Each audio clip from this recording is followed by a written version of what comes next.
Boa noite, Radiação. Sejam muito bem-vindos. A gente está aqui para refletir, experimentar, expressar. Como disse a Paula, eu sou o Júnior, pastor e um dos líderes aqui do Movimento Radiação. É um privilégio receber você para viver esse momento de experiência com a gente, do amor e da graça de Deus. E como tenho dito, nessa série, Olhe para Cima, nas últimas 2 semanas, também um momento para a gente refletir sobre o amor e a graça de Deus. Para que você possa, ao sair daqui, por onde você for, no seu trabalho, na sua casa, com seus amigos, com as pessoas do seu convívio, expressar o amor e a graça de Deus através da sua vida.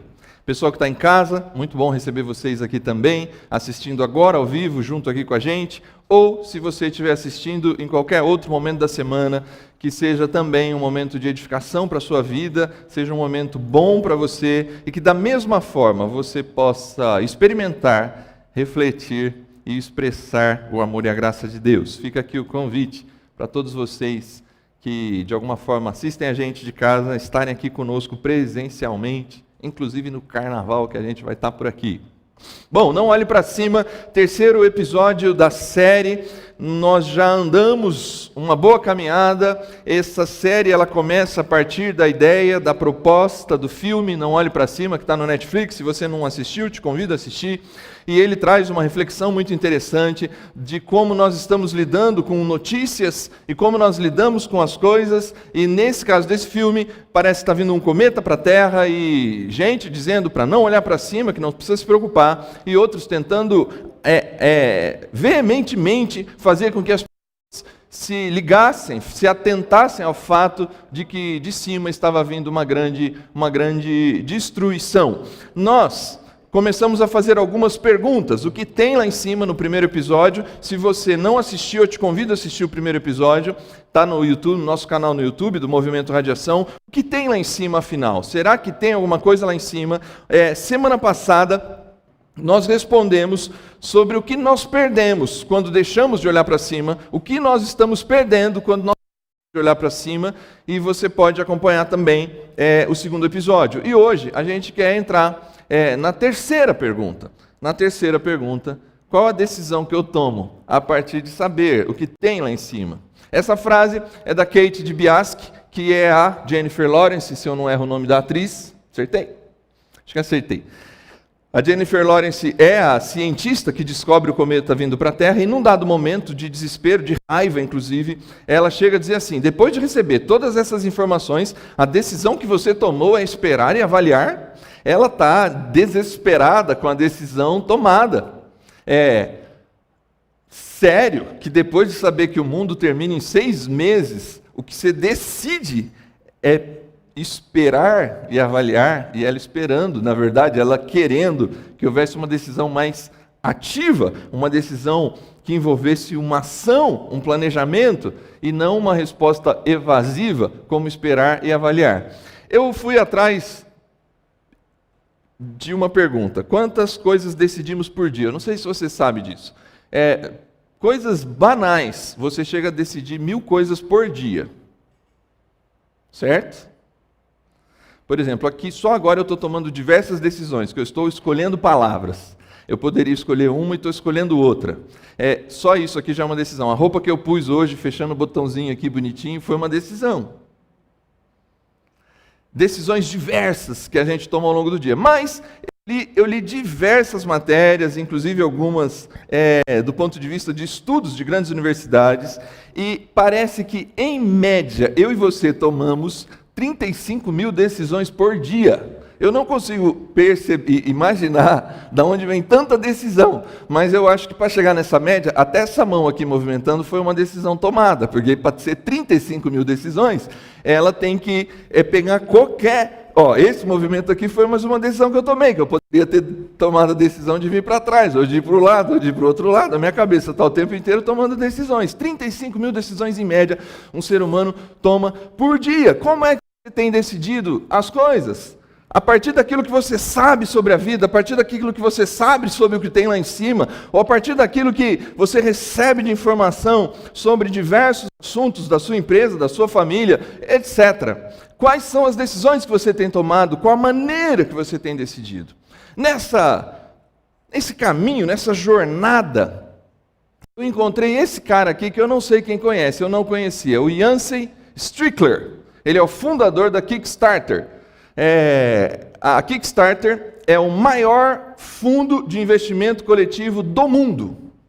E o dono é esse cara de 40 e poucos anos, sorriso no rosto, está feliz. O Yancey, para não complicar eu aqui, para não me complicar, vamos só chamar ele de Yancey. O Yancey, ele adotou uma filosofia que parece que do que eu consegui pesquisar, ele mesmo é o criador, e ele chama de bentoísmo. E ele pauta as suas decisões em 4 dimensões, que eu queria compartilhar com vocês agora. Por que bentoísmo, em primeiro lugar? Ele falou, eu li uma entrevista com ele, depois vale a pena ler, procura, Philip Yancey. O Philip Yancey é um teólogo e autor conhecido, daqueles que estudam teologia, mas não é o Philip Yancey, é o Yancey Strickler. O Yancey, ele diz que estudou, teve contato com a cultura japonesa, e na cultura japonesa tem a bentô. A bentô é a marmita. É a marmitinha do brasileiro, a quentinha? Eu não sabia, mas eu descobri que é uma marmitinha com divisões. E na filosofia japonesa, ela é feita de tal tamanho, aí já entra num mundo que está muito mais profundo do que eu possa alcançar, tá? Não deu tempo de eu pesquisar tanto assim, mas vale a pena se você quiser entender melhor. Mas pelo que eu li, dentro da filosofia dessa marmitinha aí, ela foi feita de tal forma para deixar o peão com fome. 80% da capacidade de alimentação vai ser suprida por essa bentô, e vai sobrar aquela necessidade de comer um pouco mais, por 2 motivos. Primeiro, na filosofia japonesa, para não haver desperdício. O brasileiro costuma desperdiçar muita comida, a gente sabe disso. Em alguns restaurantes que a gente vai, tem lá uma plaquinha, se você desperdiçar, você vai pagar uma taxa X, porque brasileiro costuma desperdiçar comida. E o outro aspecto é para dar justamente essa sensação de saciedade, mas não de estufamento, para que você realmente coma aquilo que é suficiente para que essa região aqui não vá crescendo tanto, e o japonês parece que tem essa filosofia aí, tá bom? E o Yancey, ele pega esse negócio aqui, o bentô, e cria o bentoísmo, e ele fala que ele dividiu as decisões da vida dele em 4 compartimentos, para ele pensar as decisões, pensando inclusive nessa filosofia de não destruição da natureza, das pessoas e das coisas que estão ao redor dele, mas uma filosofia de sustentabilidade.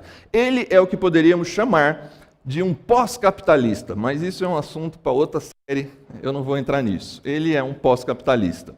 Mas quais são as 4 dimensões da decisão do bentoísmo? Eu presente, eu futuro, nós presente e nós futuro. Ele toma decisões baseadas nessas 4 dimensões. O que significa isso de forma muito prática?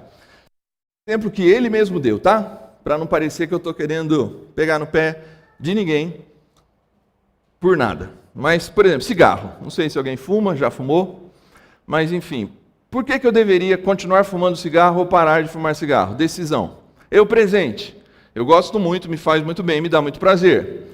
A resposta do eu presente é sim, continuo fumando cigarro. A resposta do eu futuro: em poucos anos, isso poderá me fazer muito mal, e se eu pudesse viver um pouco mais, quem sabe, se eu parar de fumar, isso vai me ajudar. O eu futuro, a decisão é negativa, é melhor parar de fumar. Nós presente, o que é o nós presente no conceito do Yancey? É a ideia assim, as pessoas que eu amo, as pessoas que estão ao meu redor, as pessoas que convivem comigo no presente, o quanto isso afeta elas. Se o cara é casado, minha esposa e meus filhos, eu não gostaria que meus filhos fumassem, apesar de achar gostoso. Eu queria que eles não fumassem. Então, talvez para o nosso presente, a melhor decisão seria parar. E para o nosso futuro, pensando no futuro da humanidade, em tudo que já quem viveu na época das propagandas do Marlboro sabe como era e como é hoje, como tem tudo, caminha para um mundo cada vez mais falando mal do cigarro, por exemplo. Então, no nosso, a melhor decisão é não fumar. Vou tentar mais um pouco aqui, senão eu troco. E aí ele diz assim, 3 contra 1. Decido parar de fumar. É assim que funciona a cabeça do cara. Para falar que não é só um assunto como esse, ele falou assim, por exemplo, na mesma entrevista, me chamaram para dar uma palestra, já era famoso, conhecido, me chamaram para dar uma palestra numa grande organização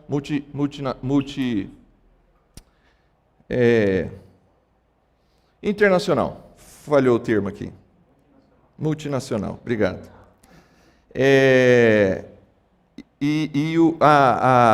A grana que eu ia receber para dar essa palestra era muito alta. Muito alta, muito alta. E eu decidi não ir. Por quê?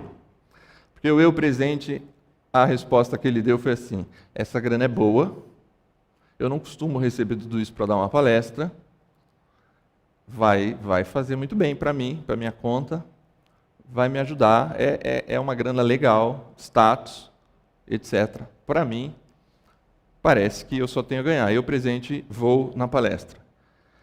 Eu futuro. Se eu pudesse, eu gostaria que essa empresa daqui 10 ou 15 anos não existisse mais, porque eu não compactuo dos valores dessa empresa. Nós presente. As pessoas que me ouvem e que gostam de mim, se me ver dando uma palestra nesse lugar, vai falar, ué, você é tão sustentável e coisa e tal, porque você está falando numa empresa que tem valores e políticas tão, agressivas e diferentes da maneira de você pensar, e nosso futuro, ele já disse no eu futuro. Se eu não quero, eu não gostaria que os meus filhos tivessem acesso a empresas desse tipo. 3-1, por mais dinheiro que fosse, ele falou que ele negou a proposta por causa disso aqui.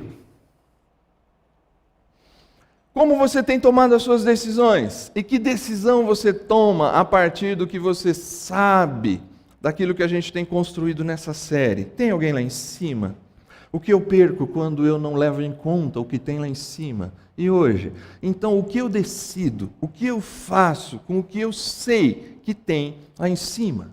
Nós estamos seguindo um poeta, ou alguns poetas, na verdade, mais conhecidos como salmistas. E hoje a gente vai se apropriar do Salmo 84 para pensar o que eu faço, o que eu decido com o que eu sei que tem lá em cima. Vou ler rapidinho para vocês. Como é agradável o lugar da tua habitação, Senhor dos Exércitos. A minha alma anela e até desfalece pelos átrios do Senhor. O meu coração e o meu corpo cantam de alegria ao Deus vivo. Até o pardal encontrou casa e a andorinha um ninho para si, para abrigar os seus filhotes, um lugar perto do teu altar, ó Senhor dos Exércitos, meu Rei e meu Deus. Como são felizes os que habitam em tua casa, louvam-te sem cessar. Como são felizes os que em ti encontram sua força e os que são peregrinos de coração. Ao passarem pelo vale de Baca, fazem dele um lugar de fontes. As chuvas de outono também o enchem de cisternas. Prosseguem o caminho, de força em força, até que cada um se apresente a Deus em Sião. Ouve a minha oração, ó Senhor, Deus dos exércitos. Escuta-me, ó Deus de Jacó. Olha, ó Deus, que és o nosso escudo. Trata com bondade o teu ungido. Melhor é um dia nos teus átrios do que 1000 em qualquer outro lugar. Prefiro ficar à porta, na soleira. Prefiro estar encostado na portaria da tua casa do que habitar na tenda dos ímpios. O Senhor Deus é sol e escudo. O Senhor concede favor e honra. Não recusa nenhum bem aos que vivem com integridade.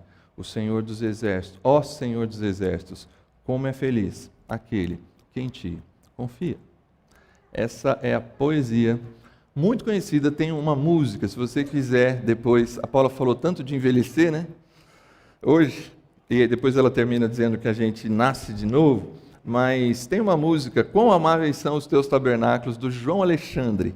Depois, se você não decorar, vai na live, procura o João Alexandre, Quão Amáveis São os Teus Tabernáculos. É uma música bem antiga, mas ele tornou essa poesia do Salmo 84 canção.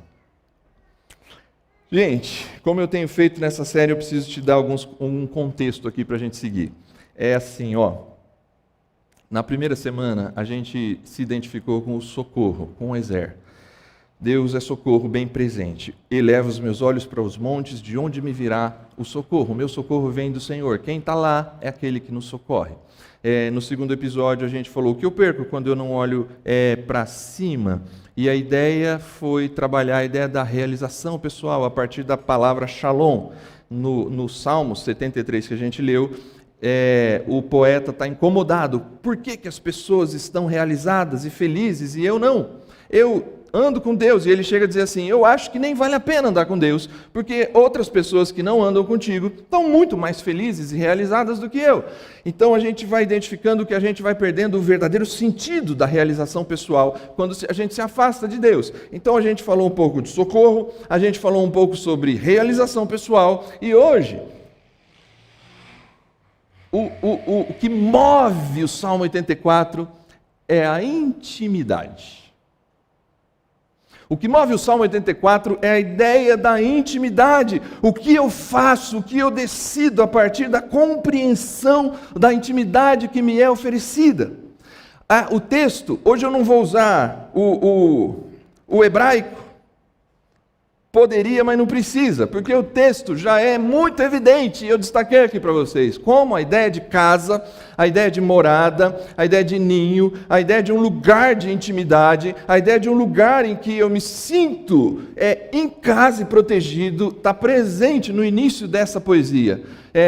Lugar da tua habitação, átrios do Senhor, um lar, um ninho, lugar perto do teu altar, meu Rei e meu Deus. Não é comum nessa época, Deus é chamado assim, o Deus de Isaac, Abraão e Jacó, o Deus dos nossos antepassados, o Deus, nessa época que ele constrói essa poesia, ele é o Deus da coletividade, ele é o Deus do povo. Só que o poeta, ele traz para o íntimo, justamente porque ele está falando de casa. O pardal encontrou casa, a andorinha encontrou um ninho. Eu posso até imaginar, talvez, esse cara compondo essa poesia, olhando para o templo de Jerusalém e vendo ali um ninho feito em algum cantinho com um passarinho. E ele falando, gente, como eu gostaria de morar no lugar que esse passarinho mora, desfrutar dessa intimidade, desfrutar desse cuidado, porque quem mora aqui é meu Rei e meu Deus.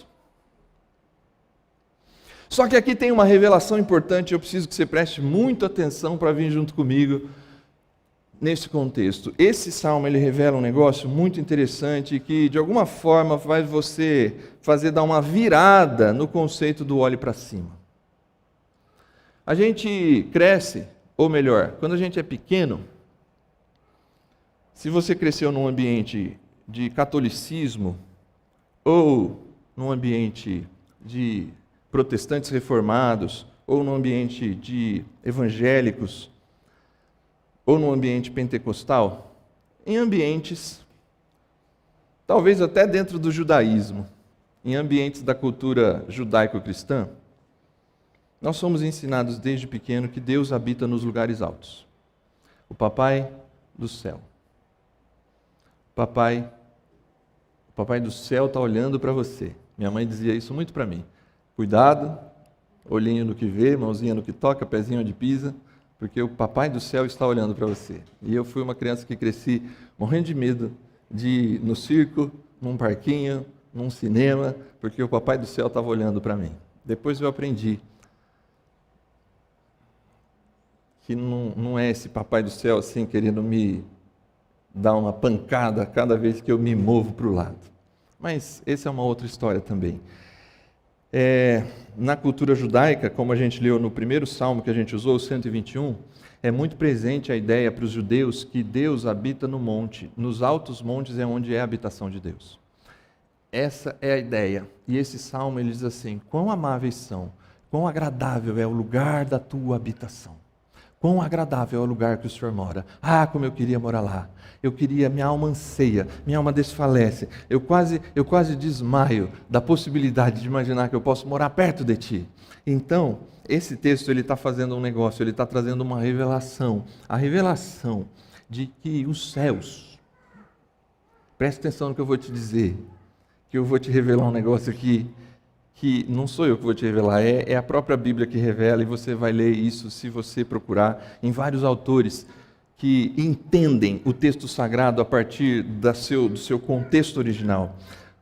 Deus, a ideia de lugar da morada de Deus, a ideia do papai do céu, ela não reflete, a não ser do ponto de vista da poesia, mas mesmo do ponto de vista da poesia e dos textos, não aponta para um lugar geográfico.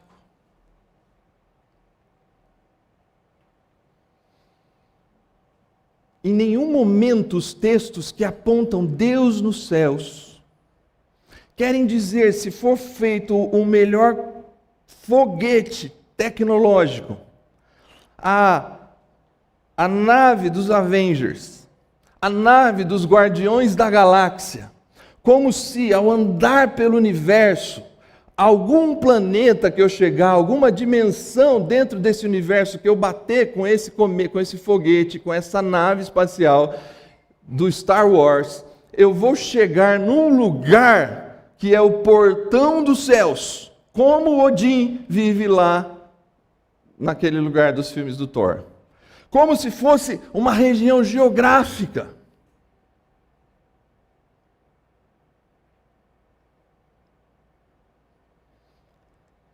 Se é que existe esse lugar, os textos não estão querendo se preocupar em dizer isso. O que os textos estão dizendo é assim: quão amável é o lugar da tua habitação, aonde Deus está. O ambiente da presença de Deus é o lugar onde a gente chama de céu. Se Deus é o Criador dos céus e da terra, de todo o universo, o ambiente da presença de Deus está ou para além do universo, ou aonde Deus está. E eu vou te explicar isso melhor com esse texto aqui. Jesus deixa essa revelação mais clara quando ele vem, ele diz assim: arrependam-se, o reino de Deus está próximo. Se você já leu esse texto, a tendência de você ler a expressão está próximo é assim: o reino de Deus está chegando. Próximo no sentido assim, daqui a pouco, numa pequena fração de tempo, daqui a alguns anos, Jesus estabelece um reino e as coisas mudam. Só que já faz 2000 anos que Jesus veio e a gente ainda vive uma situação muito complicada, mas o que ele quis dizer é exatamente o que a gente tenta de alguma forma viver aqui no Radiação, refletir, expressar, experimentar e expressar o amor e a graça de Deus, porque quando Jesus diz o reino de Deus está próximo, essa partícula, essa expressão está próximo, ela não se refere a tempo, mas a espaço, é espacial. O que ele está dizendo é assim: Deus decidiu habitar com vocês. O reino de Deus está ao alcance da mão. O reino de Deus chegou próximo de você. Deus está. Aonde Deus está é onde os céus estão. Aonde Deus decide fazer morada, ali os céus estão. E nós somos chamados a ser a expressão do reino dos céus na terra, aonde nós estamos refletindo, experimentando, expressando o amor e a graça de Deus, é exatamente aonde o céu começa a fazer morada, onde é o lugar da habitação de Deus. Esse lugar que o salmista quer ir, só é possível ir para esse lugar, porque Deus decidiu fazer morada entre os homens. Deus decidiu fazer morada entre os homens. Nesse sentido, Deus pode estar na sua casa, Deus pode estar no seu trabalho, Deus está aqui entre nós, porque na medida em que pessoas decidem organizar a sua vida, organizar a sua existência, por meio dos valores do reino dos céus, os céus ali chegou. O que eu tenho que decidir, ou se eu sei disso? Eu preciso tomar uma decisão, desejar, você precisa tomar uma decisão, deseje mais e mais conhecer e conviver na intimidade do seu Deus. Ele é o seu Deus, Ele é o que socorre você, se preocupa com você e tem o melhor plano de realização pessoal para você. Se eu sei e entendo essa revelação do Salmo 84. Quão amável é a tua habitação, Senhor dos Exércitos. E só é possível habitar na habitação de Deus porque Ele veio morar com a gente. E Jesus disse, o reino dos céus, os céus chegaram até vocês, os céus estão próximos de vocês. O governo de Deus está ao alcance das mãos, está ao alcance do nosso coração. Eu preciso decidir conhecer e conviver na intimidade desse Deus. Ele te convida a viver uma relação de intimidade. Numa relação de intimidade, a gente é filho de Deus. Filho de Deus. Você que tem filho sabe do que eu estou falando, você que está para ter filho vai entender o que eu estou falando, você que é um filho amado dos seus pais e não tem filho ainda, ou filha, ou é uma filha, você sabe do que eu estou falando.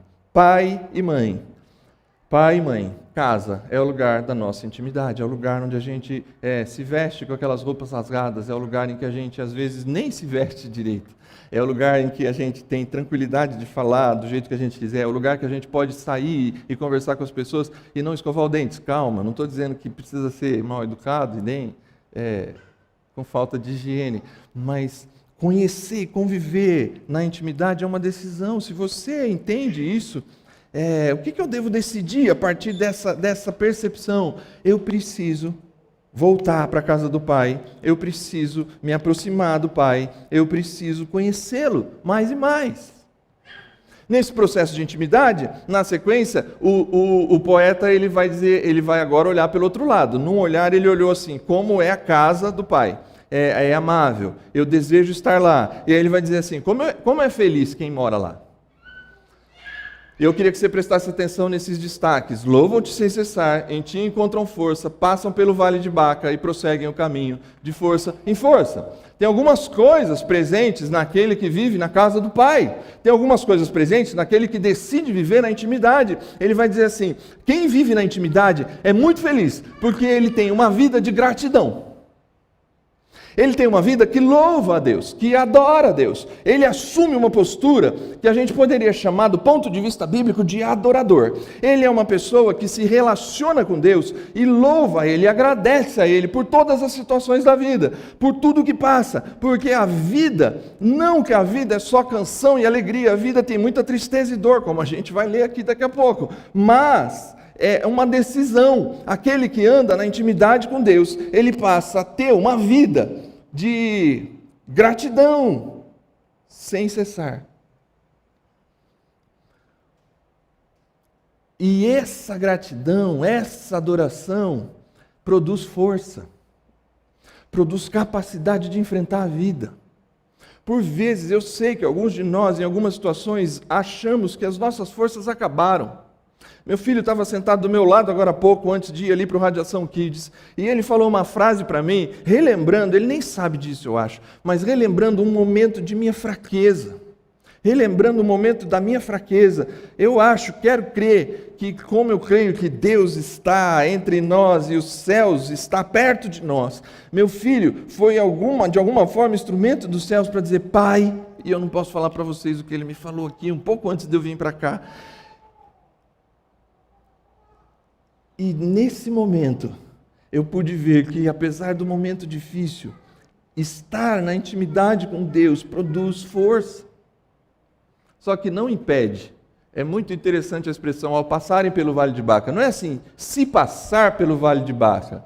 É certeza. Mesmo quem anda na intimidade com Deus passará pelo Vale de Baca. O que é o Vale de Baca? Provavelmente é uma região desértica na viagem até Jerusalém, sem água, sem sombra.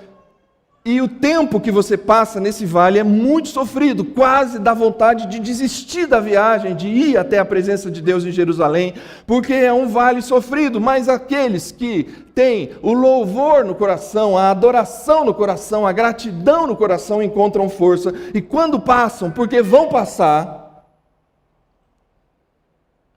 fazem dele um lugar de fontes. As chuvas de outono também o enchem de cisternas, isso é, faz de um lugar deserto um lugar de águas.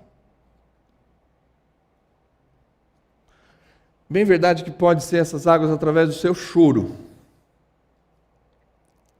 mas mesmo no meio ao choro, prosseguem o caminho de força em força.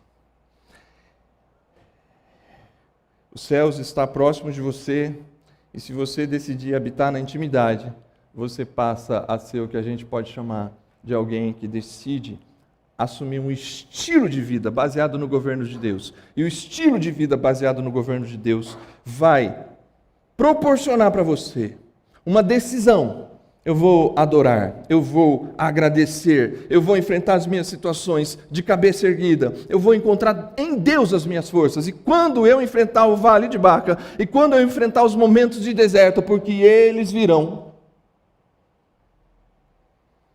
Se há alguém que te diz que não há esses momentos de dor e sofrimento na vida daquele que decide andar com Deus, eu ouso dizer que é melhor parar de ouvi-lo. Porque o poeta disse assim: ao passar, você vai passar pelo vale de Baca, só que eu prossigo de força em força. Que decisão eu tomo? Se você sabe disso, viva uma relação pessoal de adoração. Entre na intimidade e entenda que Ele é Deus e que você deve ser grato a Ele, porque Ele sabe de coisas que você não sabe, Ele conduz a vida de uma forma que você não entende, e mesmo diante dos vales de Baca, você vai se encontrar com Ele, porque na verdade Ele está com você, Ele habita com você, Ele decidiu vir morar com você. Se eu sei dessas coisas e te convido a tomar essas decisões, eu chego na principal decisão desse texto. Talvez tudo isso aqui foi introdução, foi a minha introdução mais longa dessas séries do Radiação, foi hoje aqui, porque o cerne da decisão está aqui, ó. O cerne da decisão é essa. Se eu sei o que tem lá em cima, se eu sei quem está lá em cima, se eu sei que aquele que está lá em cima é meu rei, Deus meu, que ele cuida de mim, que Ele me oferece a sua intimidade, que Ele me oferece o seu amor e a sua graça, que Ele me proporciona forças para enfrentar os vales mais difíceis que a vida pode dar, ele chega a essa conclusão: eu decido que é melhor estar um dia na presença de Deus do que em qualquer outro lugar meu.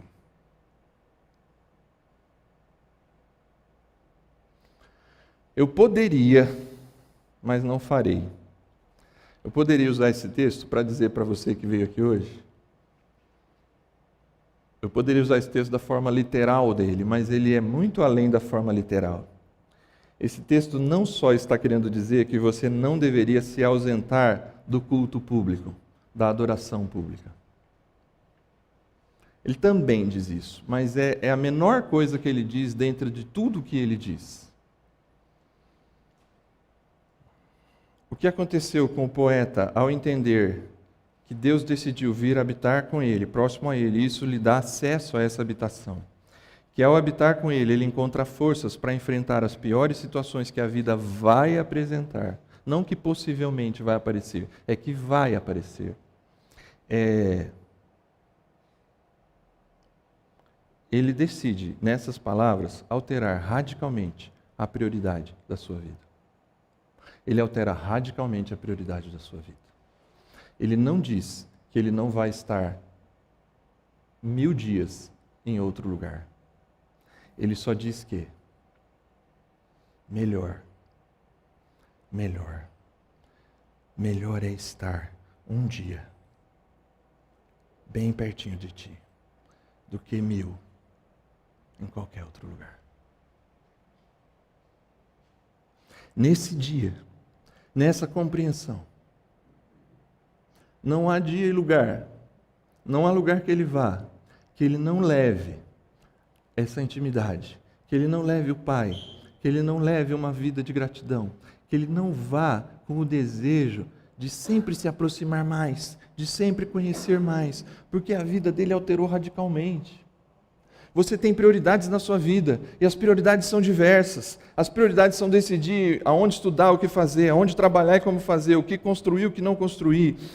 Decidir casar ou não casar, decidir comprar um carro ou vender um carro, decidir tantas coisas, 35 mil coisas. Só que esse cara está dizendo para a gente que a vida dele foi alterada radicalmente para que todas as decisões façam parte dessas decisões aquilo que não pode ser mexido, a possibilidade de estar próximo de Deus, a possibilidade de entender que Deus está próximo de nós, a possibilidade de entender que Ele é a prioridade, que Ele é o centro da nossa existência, que Ele é aquele que pode conduzir todas as coisas. É Jesus quem diz: buscai primeiro o reino de Deus, e todas as outras coisas vão ser acrescentadas. Jesus não diz: busquem o reino de Deus e esqueçam das outras coisas. Ele diz: busquem em primeiro lugar estar no ambiente do governo de Deus, porque você pode morar com Deus, e todas as outras coisas vão ser acrescentadas para vocês. E o texto termina, e aqui eu concluo. O poeta termina assim: o Senhor Deus é sol e escudo, o Senhor concede favor e honra, não recusa nenhum bem aos que vivem com integridade. Ó Senhor dos exércitos, como é feliz aquele que em Ti confia. Queria te dar 5, 10 segundos para você... Tá certo que eu já dei a dica, né? Eu presente, eu futuro, nós presente, nós futuro. Bentoísmo. Refletir o amor e a graça de Deus é reconhecer que a palavra de Deus conversa com o nosso tempo e a nossa cultura. Refletir o amor e a graça de Deus é reconhecer que não há nada que um Yancey Strickler possa pensar que não esteja distante da possibilidade de ser algo nascido por alguém que carrega imagem e semelhança de Deus e reproduz algo que a gente pode ver aqui, ó. Eu presente. Por que eu decidiria mudar a minha prioridade? Por que eu tomaria a decisão de mudar a minha prioridade, tornar a minha alta prioridade estar na presença de Deus e ter Deus presente na minha vida? Porque Ele é sol e escudo. Porque nos dias frios o calor dele me aquece e nos dias quentes o seu escudo me protege. Porque aqui e agora, para a minha vida pessoal, Ele é sol e escudo. Para o meu eu futuro. Porque chegará o dia em que eu serei honrado pelas minhas decisões. Chegará um dia lá. Se eu chegar lá, como meu pai está chegando esse ano, aos 90 anos. Eu olho meu pai aos 90 anos, e eu não sei se ele está me ouvindo hoje lá da casa dele, mas eu dedico a ele força e honra, porque eu converso com meu irmão mais próximo de mim, de vez em quando a gente olha o meu pai com aquele jeitinho dele, aquele bigodinho, magrinho, bigodinho fininho, e eu e meu irmão olhamos para o meu pai e falamos assim: será que a gente chega lá como ele? Será que a gente chega lá com a integridade dele?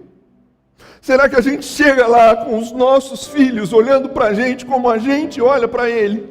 Porque o meu eu futuro, por que eu posso e quero e preciso decidir por basear a minha vida em Cristo, tendo Ele presente na minha vida e eu presente nele? Porque Ele me considerará força e honra. Força e honra. Vale a pena para o futuro imaginar que as minhas decisões presentes impactarão o meu eu futuro. Meu nós presente. Cara, que louco. Ele saiu do singular e foi para o plural, olha só. Aos que vivem. Ele não recusa bem algum aos que vivem com integridade.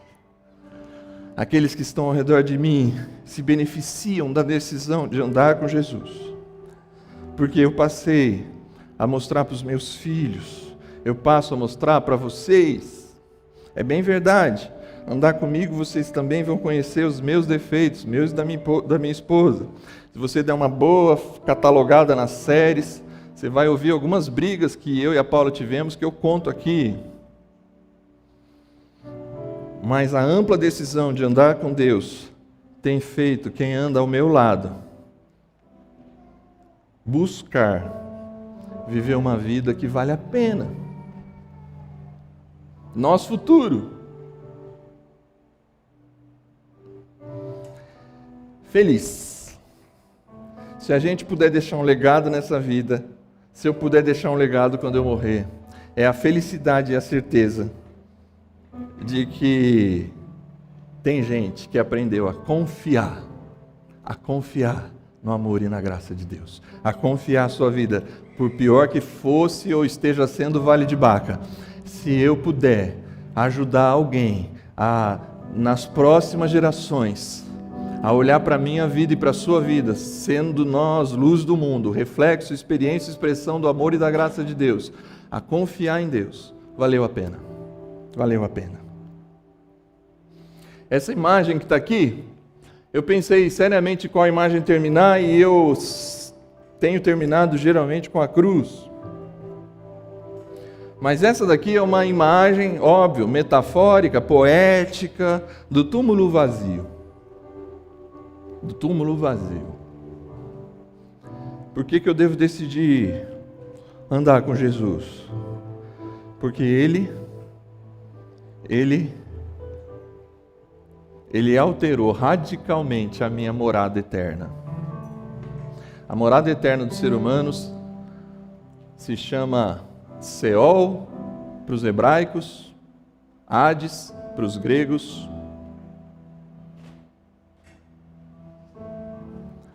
sepulcro e morte para os seres humanos. É o lugar do descanso eterno. O túmulo vazio altera radicalmente essa realidade. A morada eterna dos seres humanos é com Jesus. É onde Jesus está, porque Jesus não está morto. Quão amável, quão agradável é o lugar da tua habitação, Senhor dos exércitos. A minha alma suspira nela, desfalece, eu quase desmaio, para poder viver perto de ti. O pardal encontrou casa, a andorinha ninho para si, e agora eu quero viver perto de ti, perto de ti. Desde que Jesus veio, a gente vê as mesmas palavras que estão lá nesse texto de Salmo. Quão amável é o lugar da tua habitação. Aquele que é a palavra tornou-se carne e habitou entre nós, seria a melhor tradução. Aquele que é a palavra, aquele que é o verbo, Jesus, ele veio e decidiu habitar entre nós. Ele decidiu fazer morada conosco. O Salmo 84 não é só uma poesia que aponta para um lugar de adoração, como esse ou como o templo que estava lá em Jerusalém, mas ele aponta para a grande morada de Deus para todos os seres humanos. Cristo Jesus, quando veio morar com a gente. Esse é o lugar da habitação. A morte não é o nosso lugar final de habitação. Todos passaremos por ela, mas o nosso lugar de habitação é Cristo Jesus. Porque Ele, ao final, depois da sua morte, ressuscitado, Ele diz assim: eu vou estar com vocês. Sempre eu vou estar com vocês. Até o fim.